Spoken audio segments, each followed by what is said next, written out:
Assalamualaikum warahmatullahi wabarakatuh. Aplikasi TikTok sedang ramai diperbincangkan di masyarakat saat ini. TikTok memiliki fungsi dan kegunaan sebagai sarana informasi, hiburan, dan masih banyak yang lainnya. Untuk mengetahui lebih lanjutnya, mari saksikan wawancara berikut.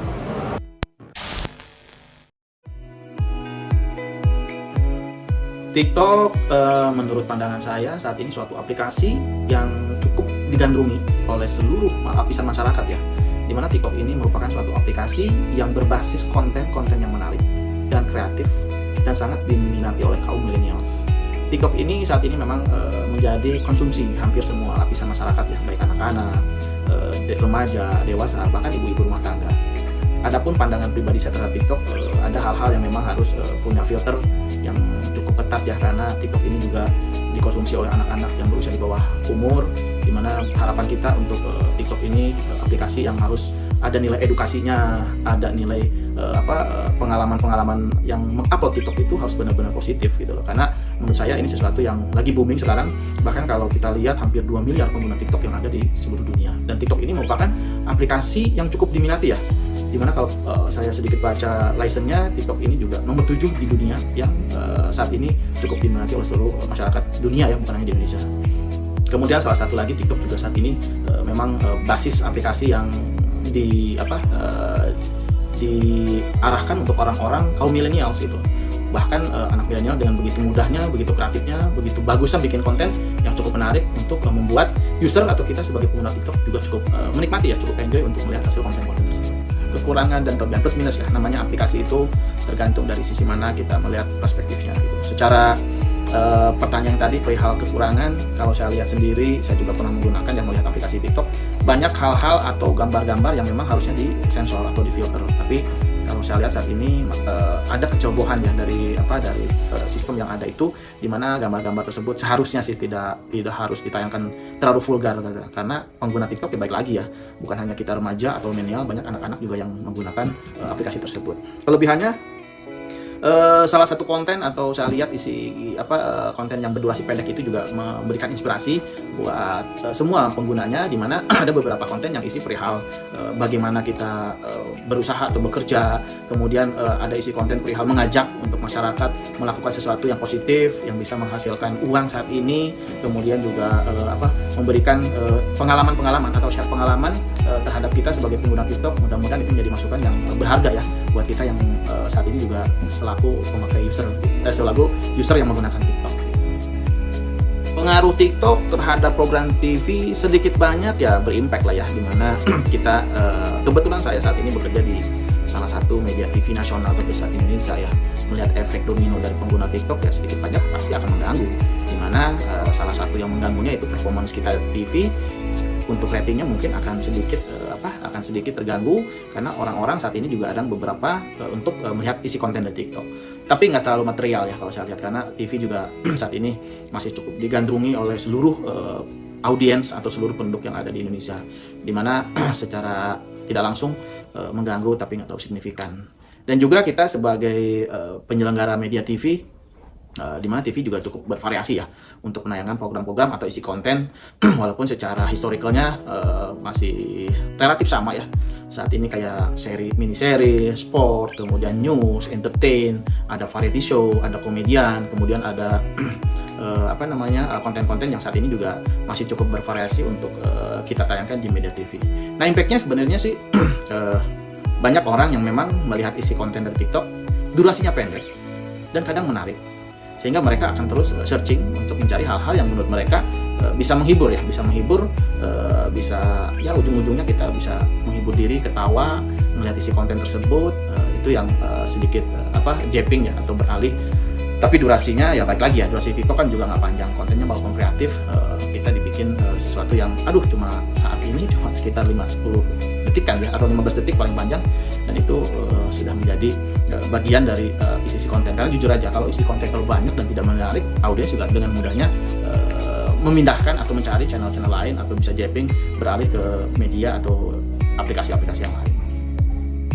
Salah satu pengaruh TikTok dalam program TV yaitu ya saat ini kalau kita lihat ada salah satu konten TikTok lagi heboh menjadi trending topik saat ini, dan melihat bahwa kita sebagai station juga ada salah satu peluang untuk menjadikan media atau kehebohan TikTok ini diimplementasikan di salah satu sinetron, di mana kita coba sampaikan ke PH-nya. Ternyata itu sangat impactnya luar biasa gitu loh. Di saat kita menayangkan suatu program atau sinetron yang berisi konten tentang TikTok, ratingnya cukup bagus gitu. Artinya di sini mereka juga cukup penasaran seperti apa kalau misalnya TikTok diimplementasikan ke salah satu program TV gitu loh.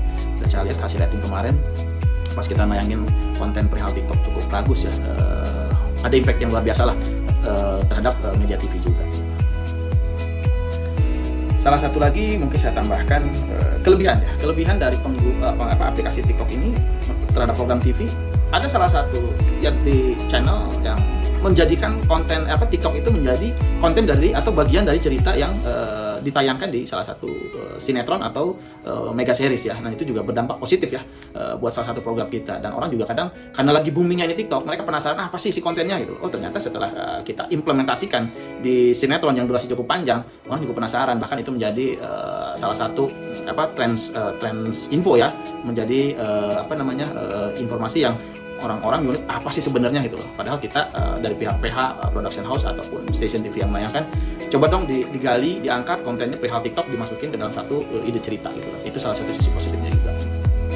Saran untuk pengguna aplikasi TikTok yaitu sebagai user kita harus bisa memilih dan memilah mana isi konten yang bermanfaat, mana yang tidak bermanfaat juga, dan kita harus juga bisa menilai sisi dari banyak hal. Salah satunya adalah etika sebagai pengguna. Kemudian kita setelah kita menonton TikTok itu apa sih manfaat yang bisa diimplementasikan, karena beberapa isi konten TikTok juga menurut saya cukup memberikan inspirasi buat kita sebagai pengguna, bisa aja menjadi salah satu ide buat kita mengimplementasikan dari isi konten tersebut. Dan baik lagi juga sebagai user atau pengguna TikTok, karena semakin banyak konten yang cukup bervariasi. Di sini kita harus juga menempatkan diri jangan sampai terpengaruh atau terlalu menghayati dari isi konten itu dan akan berakibat buruk ya buat kita sebagai penggunanya. Mungkin itu saja yang paling penting, kita harus bisa memfilter seperti apa ide atau hal-hal atau gagasan yang baik buat kita, maka silahkan dijalankan. Tapi kalau yang kurang bagus, segera untuk kita tinggalkan. Terima kasih. Halo, perkenalkan nama aku Zara Humaira, panggilan aku Ara. Bagaimana proses Anda menjadi konten kreator TikTok? Proses awalnya kayak biasa iseng aja bikin video, tapi ternyata FYP terus, dan FYP-nya tuh kayak banyak yang nanyain tentang outfit aku. Lalu dalam sebulan ada berapa brand yang endorse? Kalau dalam sebulan itu sekitar 60, kurang atau lebih sekitar segitu. Berarti dalam seharinya bisa nyampe 2 atau 3 ya? Iya, dalam seharinya bisa nyampe 1 sampai 3 brand. Lalu berapa penghasilan dari endorse? Penghasilan dari endorse satu video 250 dikaliin 3 aja, kali 3 atau 2 sekitar 15 juta. Bulan berarti kira-kira berapa? Kurang lebih 15 ya. Nah, oke. Lalu apa benefit TikTok untuk Anda? Benefit TikTok untuk aku itu lebih bisa dikenal banyak orang, terus juga menginspirasi teman-teman juga untuk outfitnya, terus juga lebih menghasilkan uang buat aku. Tadi kan menjelaskan benefit, lalu ada sisi buruk sebagai content creator? Pasti ada, kayak misalkan pasti aja ada yang nge-hate kayak outfit aku terlalu ketat, atau misalkan outfit aku nggak sesuai sama hijab aku, itu pasti selalu ada buruknya. Jika ada brand yang ingin endorse itu melalui perantara TikTok atau personal? Personal aja lewat DM aku, jadi TikTok nggak ada sama sekali. Oke, jadi fungsi aplikasi TikTok untuk seorang konten kreator TikTok itu apa? Untuk bekerja sama dengan brand-brand, terus ngepost video juga, kayak video endorsan, kayak gitu-gitu sih. Halo, kenalin, nama aku Raida Dayanti, aku biasa dipanggil Raida. Apa brand yang Anda jual di TikTok? Brand yang saya jual di TikTok itu dari hijab, yaitu RD Hijab. Selain hijab, ada lagi nggak? Selain hijab, di sana aku ngejual scrunchie, strap mask, juga aksesoris hijab lainnya. Lalu bagaimana prosedur penjualan di Nah, untuk prosedur penjualan di TikTok ini, pertama-tama kita tuh harus daftar dulu di web yang mana disediakan sendiri oleh TikToknya. Kayak Shopee kan, kita kalau misalkan mau masuk Shopee kita harus daftar dulu. Nah, TikTok juga sama. TikTok ada web tersendiri. Jadi nanti kita di sana daftar melalui email dan nggak langsung kita daftar, tapi ada batas waktunya sampai 1-2 hari itu baru dapat email bahwa kita bisa jualan di TikTok. apa ada keuntungan dan kerugian berjualan? Dilihat dari keuntungan dan kerugian, mungkin untuk saya yang baru menjual di TikTok itu lebih banyak dirugi ya, karena si promonya itu tuh masuknya ternyata dari potongan penghasilan kita gitu. Kalau dari keuntungan itu memang cepat habis karena tergiur dengan promo yang TikTok itu berikan. Oh, jadi kalau ada promo itu yang dipotong dari brandnya, bukan Iya, dari TikToknya ya? betul. Oke. Lalu berapa penghasilan Anda di TikTok? 1 bulan pertama itu penghasilan mencapai 800.000, kurang lebih segitu. Itu tuh aku sempet kayak maju mundur juga, ini diturunin apa enggak ya gitu, masih jualan TikTok apa enggak gitu. Dan akhirnya ya udah masih lanjut walaupun memang banyak sekali kerugiannya. Oh, Anda sudah berapa lama berjualan di TikTok? Di TikTok itu kan baru-baru ini ya, maksudnya belum sampai 1 tahun gitu. Ada kena 3 bulan saya di TikTok. Bagaimana persaingan penjualan di TikTok? Nah, untuk persaingan ini tentu banyak, apalagi dengan promo yang menggiurkan bagi penjual ya. Misalnya kayak kita tuh berjualan di TikTok, feedbacknya kan pasti banyak banget yang beli, karena memang dari segi marketing si TikToknya ini yang memang wah banget, menjanjikan gitu. Makanya kan hijab juga bukan hanya aku gitu ya yang ngejual, pasti banyak dari penjualan IG juga semuanya pada pindah ke TikTok gitu. Jadi memang pintar-pintar kita sih dalam manage gimana marketing kita biar lebih bagus dari yang lain.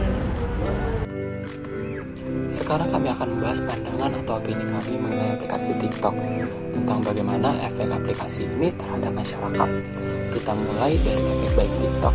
Banyaknya konten edukasi seperti contohnya informasi, kesehatan, tips and trik, life hack, dan bisa juga sebagai media promosi, hiburan, dan hal-hal menguntungkan lainnya. Bahkan bisa menghasilkan uang yang bisa dibilang tidak sedikit.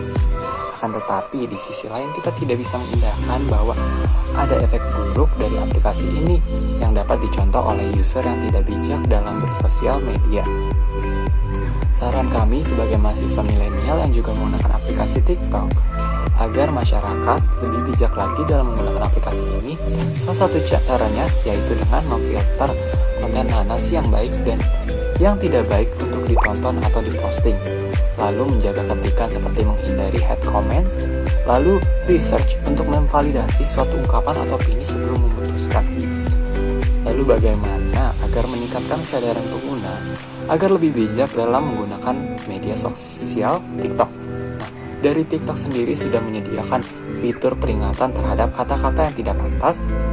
Lalu kita pun dapat membuat konten yang mengajak atau sosialisasi untuk bijak bersosmed dengan menjabarkan apa saja sih keuntungan dan kerugian dari bersosial media ini, sehingga meningkatkan kesadaran untuk menjadi lebih bijak. Nah, dari wawancara tersebut dapat kami simpulkan bahwa TikTok memiliki kekurangan dan kelebihannya masing-masing. Begitu juga efek terhadap penggunanya, tergantung cara kita bijak menggunakan aplikasi tersebut.